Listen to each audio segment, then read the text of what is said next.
turuan naman kita ma'am ng reversing, Okay. reverse exercise kasi hindi mo alam kung saan mo pipihitan manibela mo. O, ganito lang kasi ang sekreto niya.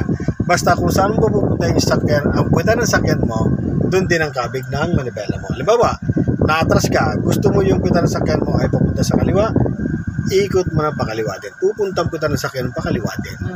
Pag pakanan naman, ay siyempre, pupunta naman dito ang ikot ng manibela para pupunta sa kanan. Okay, obserbahan mo natin to. Umatras ka po. Pag nagpapa-atras po tayo, ang mata mo hindi dito. Malilito ka yan. Kontra talaga yan. Dapat nasa side mirror. Either sa kaliwa o sa kanan side mirror dapat. Yun ang tingin natin. Para tama yung pag-ikot ng manibela. Kasi dito kontra talaga yan. No? Okay, so reverse mo po, ma'am. Okay, pakawala mo yung brake mo. Okay. So ngayon, obserbahan natin side mirror ka tumingin. Dito ka lang side mirror sa kanan. Ngayon, tinan mo siya. Kabigin mo siya ng konting kaliwa. O, saan siya pumunta? Kaliwa, no? Ayan, tama na. Then, correct natin. Gitna muna. Ngayon, kabigin mo naman siya ng konting kanan. Saan siya pumunta? Kanan. No? Okay? So, ganyan yan. So, pag, depende yan sa bilis at depende yan sa ikot mo ng manibela, yung pag-positional sa ng ating sasakyan. Pag nagpapatras po tayo, ma'am, kailangan ang takbo muna ang kukontrolin mo. I mean, ibig sabihin nun, huwag yung mabilis. Huwag mong pabayaan na ikaw yung kukontrol ng sakyan. Kailangan ikaw magkokontrol sa sakyan. Kung anong gusto mong bilis. Okay? Sa ngayon, syempre, pag bago ka, ikaw ang kukontrolin talaga niya. So, kaya gawin mo, pag bumibilis, sapakan mo yung brake mo. Okay? So, gawin natin, ay titrace natin itong guhit na ito, ma'am, ha? Itong guhit na ito dito. Okay? So, pakawala mong brake mo. Ayan. Pag gusto mong lumapit dito sa guhit na ito, ma'am, ang gagawin mo, kakabigan ng konting pakanan lang. I-slant mo lang siya. Pag na-slant mo na siya, gitna mo muna. Igigitna mo na manibela mo. Hayaan mo, lumapit ang gulong mo doon sa guhit na yon. Okay? Then, atras ka. Diba? Ganyan, no? Lumalapit na, no? Sige po, atras po. Huwag mo gagaling manibela mo. Okay? Pag malapit na po yan dyan, saka mo palang gagaling manibela mo, pakaliwa, pag nakita pantay, nagitna mo agad. Hintayin mo siyang lumapit din mismo sa guhit. Opo, ma'am. Na, okay? So sa ngayon, ito naman, trace ulit natin itong puting itong guhit na to, ha? Kailangan, kung itong side ng sakyan mo, kailangan pantay doon sa guhit. Ano po? Sige, atras ka. Atras yan, atras lang. Halimbawa, naramdaman mo itong katawan ng sakyan mo himiwalay, ganyan, himiwalay. O syempre, kakabigin papunta dito. Dahil pag nakita pantay, nagitna mo. Minsan, makikita mo naman yan, sige, diretso lang po atas, ma'am. Makikita mo naman po ito mamaya, ay pumapasok dito. Siyempre, kakabigin ng pakaliwa naman siya. Bawi. Dahil pag nakita mo pantay, nagitna mo naman. No? Then, i-correct mo, dahil humiwalay, pupunta ka dito.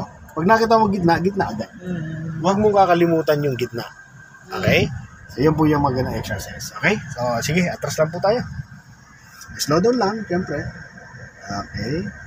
Then, stop ka muna. At may classmate ka. Okay. So, mamaya pagka ano yan, lilipat naman ng lane niya. So, hazard ka po. Lilipat na kanya. Kasi alam naman yan. Ayan, nalipat na siya. Okay. So, tayo naman, susundan lang natin yung guhit na puti. Nakita mo yung guhit na puti, natatabunan na. Kapag hindi mo makita, para naman siya pupunta ng kaliwa. Ikakabigay mo na konting kaliwa. Habang naatras, patrasin mo na siya. Then kabig ka na konting kaliwa lang, konti lang. Kasi pag nilakihan mo yan, mahirap kontrolin na lang kung mabilis na lang. Okay, yan, ganda. Yan, gitna. Pantay, no? Okay, so, diretso lang po, ma'am. Okay. O, konting kanan. Gitna. Diretso. Sa puti po tayo magbabase muna, ma'am. Hindi doon sa, ano. O, konting kaliwa po. Okay. Diretso.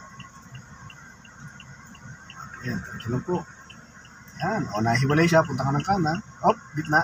Ay, yung kabig ko ng manibela medyo malaki. Kaya, gumano ka guys. Lumagpas na sa lane. Okay. So, susunod gagawin mo ay smooth lang. Kaya nito. Yan. Yan. Nakalabas siya.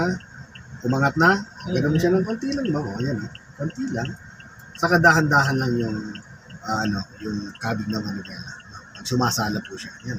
Gitna mo na. Sundan mo lang po yung gitna yan. Sige, hanggang car po. Kailangan di ka maghiwalay. O, nahiwalay ka sa kanya. Kabig ka po dito. Konti lang, mama. Konti lang po. Okay, gitna uli. Kasi nakadikit niya. Yan. Okay po. Go. Sikreto lang niya ganito. Ganun ko ng konti. ka. Pag okay na, gitna ko lang. Ganyan lang, ang galaw ng manibela. Hindi siya binigla. Hindi yung binibigla. Pag binigla mo yan, lalo pag mabilis yung sakyan mo, mahirapan kumuntok na yan. Kaya gawin mo, kunin mo yung tamang, yung smooth lang. Kaya ganito, nawala siya, smooth mo lang. Okay, yan. Pati pa, kabi dito mo dito, sinahiwalay. Kasi kailangan di ka makihiwalay yan, no? Hiwalay siya, oh. Kabi ka pa dito. E pag nakita mo ang gitna, hanapin mo agad ang gitna ng sakyan ng manibela mo. Okay? So, diretso lang po. Yan. O, konting kaliwa po. Yan lang. Yan. Diretso lang po ang manibela. Diretso lang manibela. Konting kanan, ma'am. Konti pang kanan. Then, gitna. Very good. Sundan mo lang po yan. Diba? Konting kanan, ma'am. Kanan pa, ma'am. Then, gitna po. Yan. Diretso lang. O, konting kanan, ma'am. Nahiwalay siya. Okay. O, gitna muna. O, konting kanan, ma'am. Konti lang. Gitna po. Gitna. Para hindi ka mahiwalay masyado. Gitna. Konting kanan. Ay, kaliwa. Okay. Konting kanan po. Konting-konti lang, ha. Yun, o. Diba? Maganda yung control. O, konting kaliwa, ma'am. Nawala yung puti. Okay. Konting kanan, ma'am. Kanan po. Kanan. Kanan pa. Then, gitna. Yan. No? Sure.